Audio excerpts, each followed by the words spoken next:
Welcome to the Cork Creative Podcast. With this podcast, we hope to promote creative people and businesses in Cork. To learn more about the podcast, visit corkcreative.ie. Flux Learning is a company fueled by caffeine. We take our coffee seriously. So for our fourth series, we took the opportunity to broaden our knowledge and learn some insights into the coffee roasting industry in Cork City and County. I am your host, Geraldine Hennessy, and today I am joined by West Cork Coffee's Tony Speight above his West Cork Brew Bar in Grey Heron in Bandon. Tony started his love affair with coffee back in Melbourne. He went on to use his engineering background to build his first roastery in 2004 and went from an enthusiastic hobbyist to a seriously passionate artisan coffee roaster. Over time, he learned all there is to know about coffee, built a brand and a business, aligned himself with some amazing local food businesses, and continues to forge his path in the specialty coffee industry. So sit back, relax, and enjoy a fresh brew as we discuss how his engineering background helped him in his passion, a sustainable approach to work and life, not wanting to be the next Starbucks, and getting lucky. So you're very welcome to Cork Creative, Tony. Thanks for inviting us to your podcast. So how did you get involved in coffee roasting? I suppose my story as a coffee roaster started way back in 2004 when I was travelling in Australia. I kind of fell into a barista job in Melbourne. And at the time, I didn't know what a barista was. I soon learned the full, I suppose, offerings that coffee have in specialty coffee as a barista, and working in an area in Melbourne where the coffee culture was really, really strong. We had an area called Chapel Street, and I was based down in St. Kilda. And at the time, it was all new to me, the coffee culture.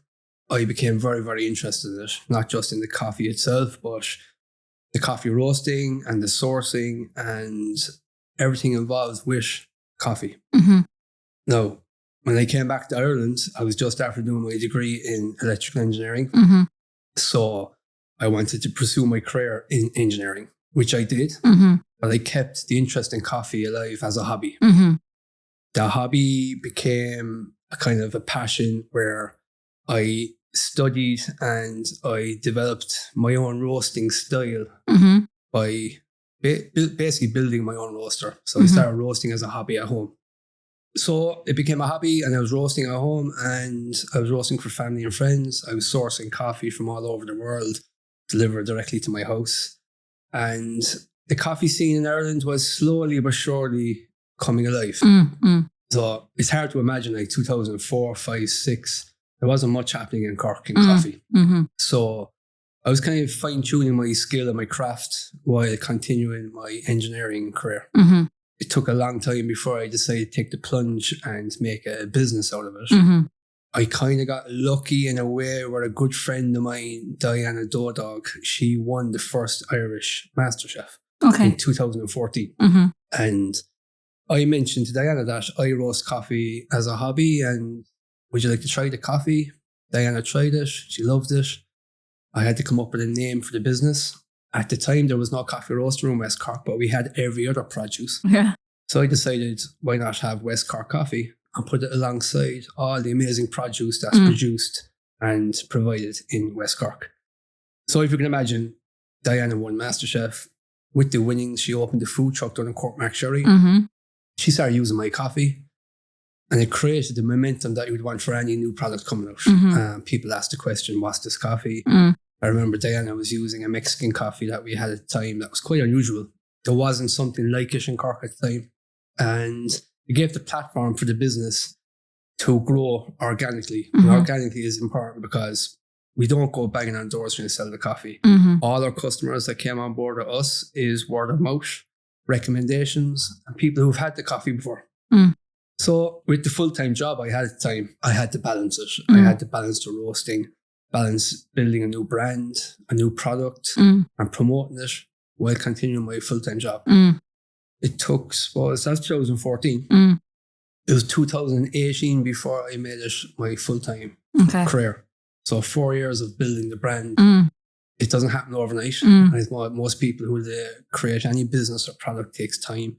It took that time frame. So you're talking 10 years of learning how to roast and building a product, learning how to create roasting profiles and getting experience of roasting all different types of coffees from different origins. And then 10 years later, creating the product. And then 4 years of growing the product and making it a full-time job. And I haven't looked back since. So we're slowly but surely growing our wholesale clients across Ireland. We have a couple in Europe. We have one in France, one in Austria. So doing it all without extending and, I suppose, utilising your time as efficient as possible. Okay. Slow and steady. Slow and steady, yeah. Very good. And how did you develop your brand identity there? You said you spent a few years just kind of getting it up. And So I was roasting it with no label, no branding. I have a good neighbour of mine who used to buy coffee off me coming out to my house, and I used to fill a Kilner jar with coffee and give it to him. And the same guy does the same thing today, except it's West Cork Coffee. Back then there was no brand. Yeah. So when I came up with the name of West Cork Coffee, I obviously wanted to promote the product in West Cork and also the city. Now, recently a person said to me that like coming up with a name like that quite pigeonholes you into a certain area in a way, but I never found that. It kind of promotes the area as well as supplying a product that can go alongside all the other produce. So West Cork Coffee, I came up with the logo myself. I was very lucky. Like a lot of things happened to me in the start that like I'm blessed that happened. So I had a guy called Luke Slattery who came to me, who was doing his master's in UCC, digital marketing, and was looking for a project. And he knew I had a new product and he wanted to come on board and help me with the branding. So, and still to this day, Luke is still working with the business, giving advice. No, he's obviously working in a full-time job. He's not a student anymore. But at the time, that was just, you couldn't have asked for anything better because he did simple things. So I had the logo, he stretched it, he modulated the WCC and helped me with the logo design. So that was a great help. And with the first customer being a MasterChef winner, it brought on 9 people that were, for me, the best cafes in Cork. Like we have Good Day Deli, we have Latitude Wine Bar, we have Miyazaki and Ichigo Ichi. We have a second Michelin star restaurant in Ballydehob called the Chestnut. They also use our coffee. So we're in line with businesses that I highly respect and want to be alongside as well. So all this helps the product. Very good. Okay. It's where you want it to kind of be at the moment. Okay. And how and where do you source your beans? So I suppose in a way we source a lot of different coffees. So at any one time, I think 2 weeks ago, we had 16 different coffees on offer on our web shop. That's a mix of me sourcing coffee from farms that I continually support every year. So we have a Brazilian coffee from Fazenda Sertão. It's a women producing farm. I bought coffee from this farm since 2014. And every single year I buy the same coffee from the same farm because it's consistently fantastic. So it creates a kind of a connection in between the farm and ourselves and the cafe.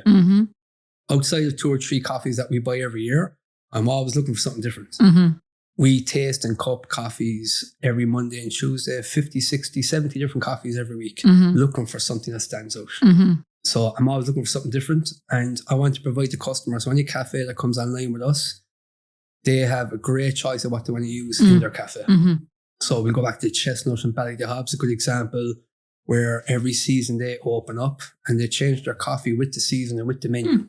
So what that means is we come down to the restaurant and with Rob, the head chef, we will taste what's in season and what's on offer from our roastery at the time. They pick the coffee, we source it, they use it. Okay. So it's a very, very kind of close personal approach. I say 50 to 60% of our cafes are like that. They pick their coffee, we source it, and they exclusively use it. Okay.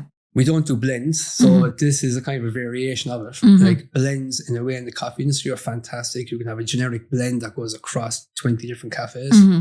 We're quite the opposite. We go single origin, single estate, certified organic if requested. We will source it individually for each cafe. Okay.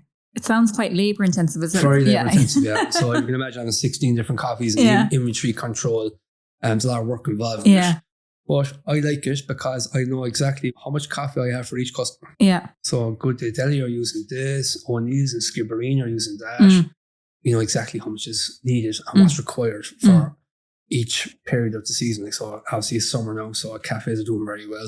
There's a lot of footfall, so we have to make sure we have the right amount of stock. Okay. Right, very good. And has climate change affected your sourcing, your business model and procurement? I think this year and maybe last year is the first time we had issues getting coffee into Cork, into my roastery in a sufficient time frame. And this goes back to Brexit was the first initial hurdle. Because a lot of our coffee came from UK. Now it all comes from Europe.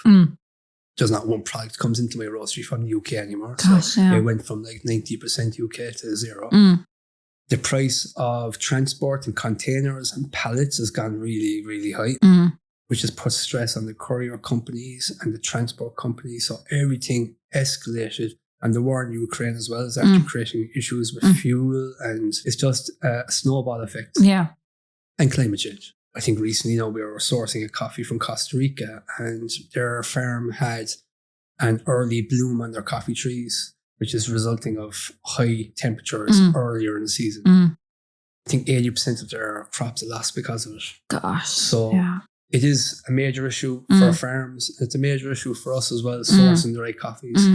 So yeah, climate change is an issue. It'll become a bigger issue. Unfortunately, price of coffee is rising.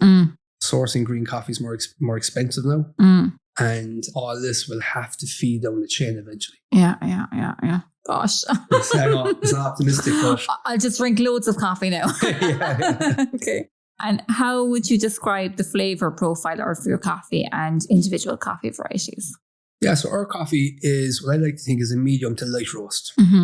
We wouldn't be a dark roasted coffee. So quite unusual as well. We're going back to exclusively specialising roasting coffee for cafes. We can modulate the flavour profile depending on the barista and the cafe owner's request.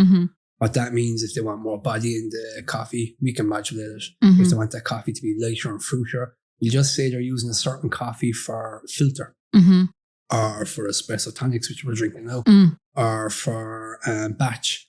We can modulate the roasting profile to bring out those flavours. Okay. So in general, we're a medium to light coffee roaster. Okay. And what is your business ethos? Business ethos. Sounds very fancy, doesn't it? Very fancy, yeah. For us, right, supplying a cafe isn't just handing over a bag of coffee and saying thanks very much and all the best. There's a lot more to it. Like any customer that works with me will tell you that we will come down and we will provide all the training that's necessary for you to give a good cup of coffee to your customer. So it's a full service and that's equipment, training. So that's all that we give to the cafe. Sourcing, we're looking for sustainable sourcing ethos where we will source coffee from farms that we dedicate every year a certain amount of coffee continually so they can have security that, right, West Cork Coffee is going to buy 10 pallets of this coffee this summer. And we'll continue that relationship. Obviously, with packaging and stuff, we recently changed our packaging to recycling for all our wholesale customers. Okay. That was a thing I've been working on for a long time. It wasn't as easy as I thought because you can imagine you're transporting 30 to 40 kilo bags of coffee. Some of them didn't make it and some did. And so the material of the bags was a big challenge. We finally got there. So for us, and then for me personally, like I'm all about work-life balance as well.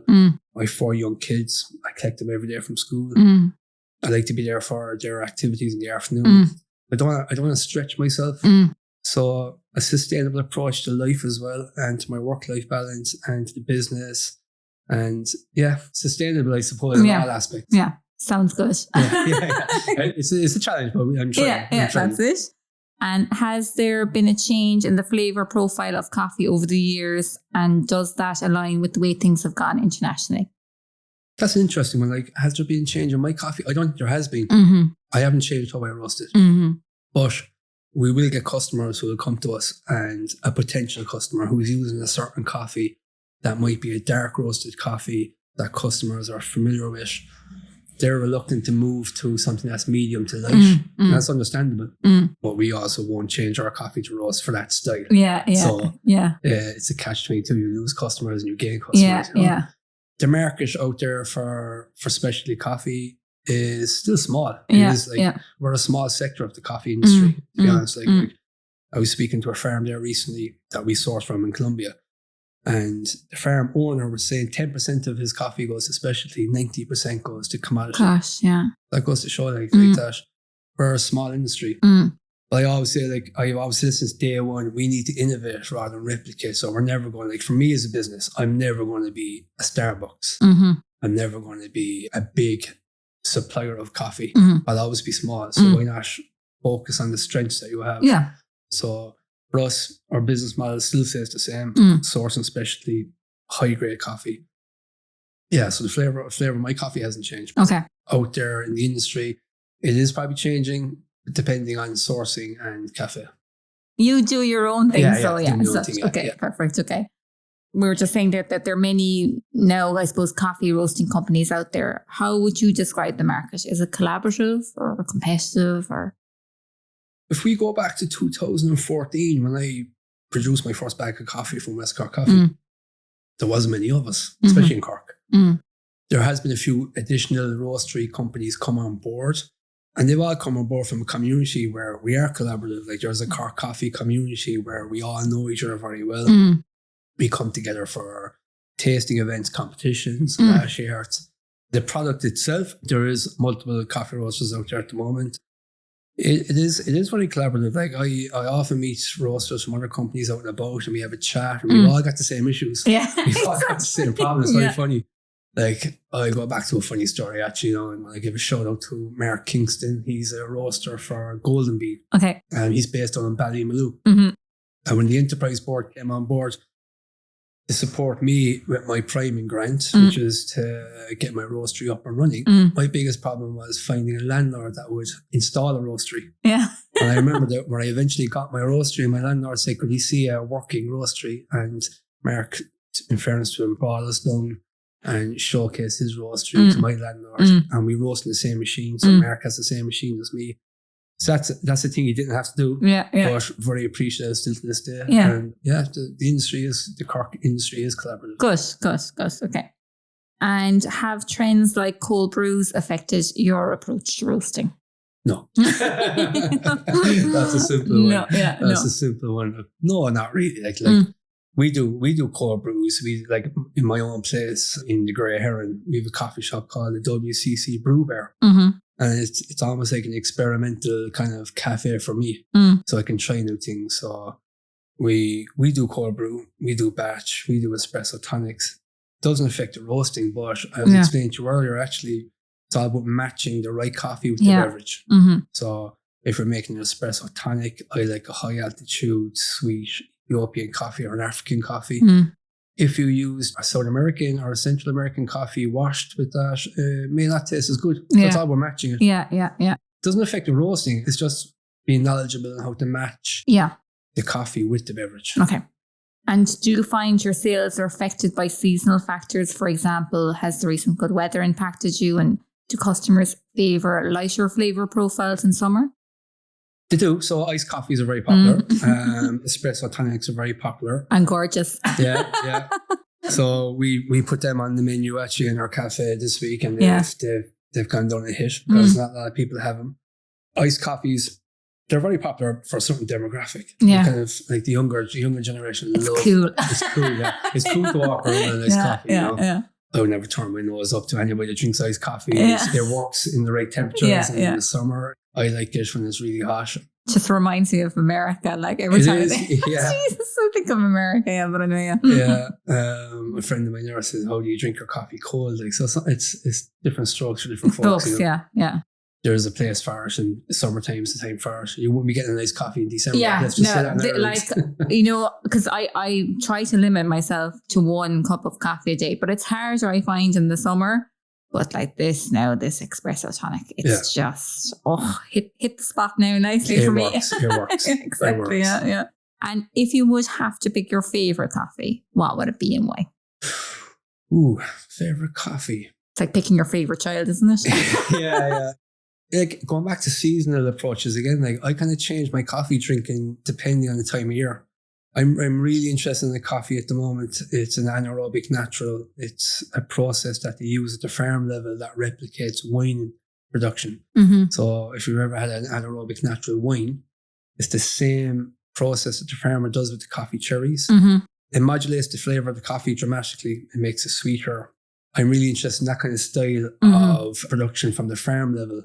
And when it comes to us, when we roast it and we serve it to a customer, they're blown away by the flavor profile. Yeah. So again, it goes back to looking for something new. I'm not the person that would drink the same coffee every day. Okay. I'm always looking for something different. Yeah. We recently had a Vietnamese coffee that we sourced for the chestnut. That was fantastic. The anaerobic natural El Salvador we have at the moment, flavor profile, candy floss, papaya, grape, like really sweet and summery. Yeah. Now come to me in December, I'd be looking for my cinnamon, chocolate notes, you know. Yeah, the seasons affect what I drink.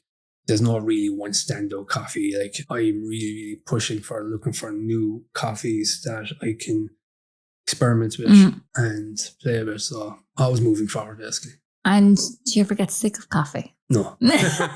How could you ever get sick of it? People get addicted to this stuff. Yeah. A lot of people say, how many coffees do we drink a day? Like, you know, my coffee consumption is quite different to a person that comes in for their cup of coffee in a cafe. I'm doing a lot of cuppings, tasting, quality control.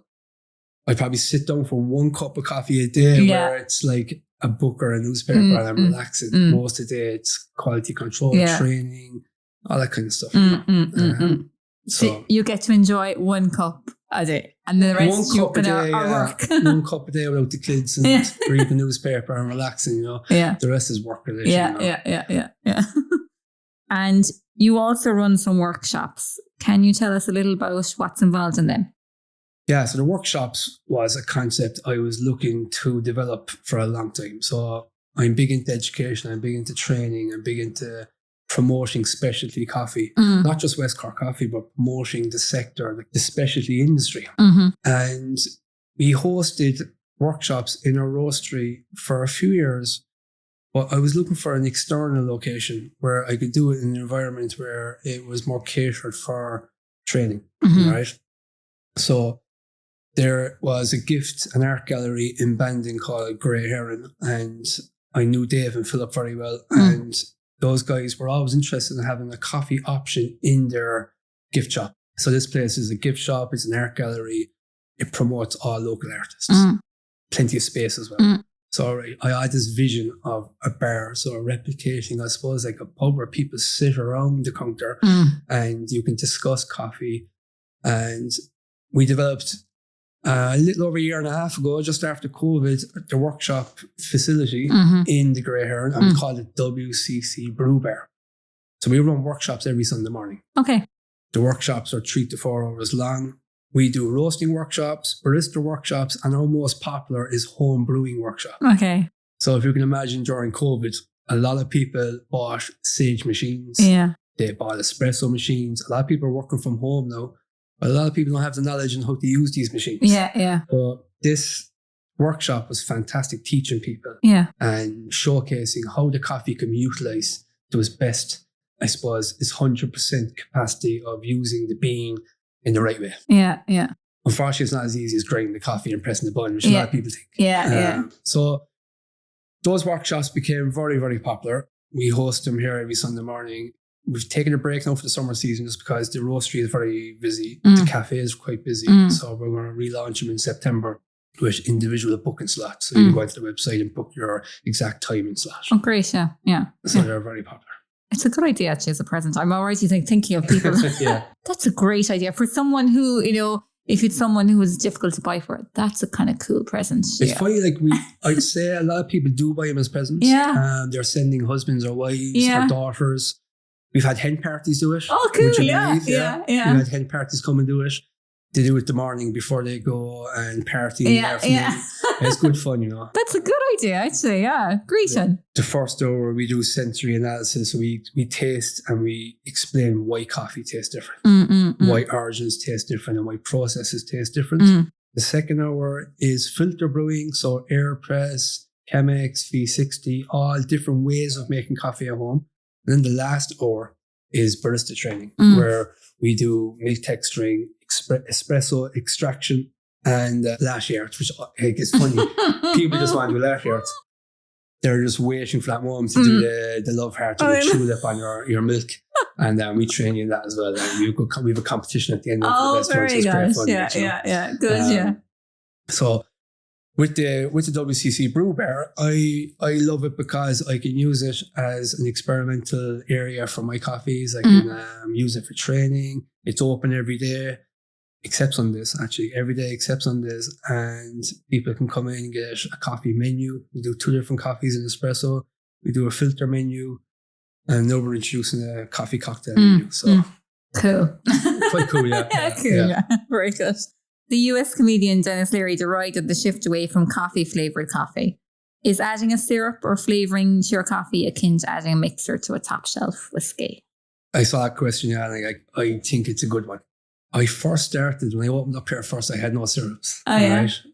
And the amount of people coming looking for syrups. Really? Yeah. So we said, look, we'll introduce the syrups. But I'm more of a kind of like, I'd never kind of look down on a person's choice to put sugar or syrups into coffee, right? We would advise people, like, maybe try it first without the syrup or without the sugar and then put it in afterwards. So like I can see, like, I do like single malt whiskies as well. And obviously I wouldn't put Cork or ginger ale into my whiskey. Yeah. But my friend does. Yeah. And there's nothing wrong with that. You know? So you can look at coffee that way and say, yes, it is a sin probably to put it into specialty coffee and drown out the real taste, the real flavours. Yeah. But then again, people love it. Different strokes for different folks. Again. We won't be saying, and I know some people would say you can't put syrups into coffee. I would never do that. Yeah. It's up to the individual. Exactly. Exactly. Fair enough.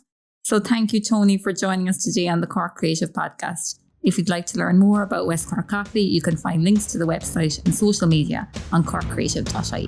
That's great. Thanks very much.